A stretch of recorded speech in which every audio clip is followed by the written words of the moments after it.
Bienvenue à la cave 22/20. Ici, à la cave 22/20, on a essayé de retranscrire ce qu'on a fait pendant plus de 15 ans dans les restaurants, c'est-à-dire que le conseil puisse être mis en avant, aussi bien sur le temps de garde d'un vin que sur une oxygénation dont le vin pourrait vraiment bénéficier, une température de service, évidemment les accords mets et vins, c'est ce qu'on a réussi aussi à travailler pendant toute notre carrière. Moi j'ai une expérience de sommellerie de quasiment 20 ans derrière moi. Et ensuite je suis passé par des régions comme la Champagne, le Val-de-Loire, Lyon, Montpellier, Saint-Rémy-de-Provence, dans des maisons à chaque fois étoilées Michelin.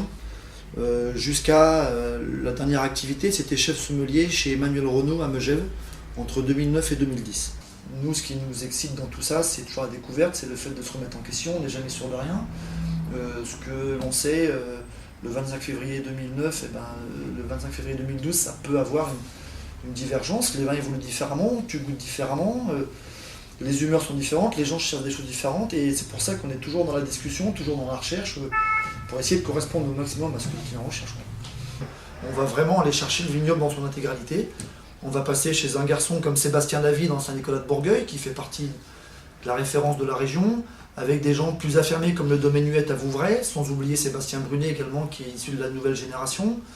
Xavier Weisskopf également, sur la partie gauche de la partie ouest de la Loire, où on a un très très beau domaine sur Montlouis-sur-Loire. Et puis après, on va aller visiter un petit peu toutes les régions. Donc pourquoi le 22/20 ? 22/20 parce qu'on est au 22 rue Nérico des Touches, donc là où on a installé la cave. On a évidemment ouvert le 22 octobre, parce que c'était important, le 22, il faut que ça devienne une référence. On a également fait l'inauguration, donc un mois après, au 22 novembre. Et pour ceux qui se posaient encore la question, Noël cette année, ça va être le 22 décembre.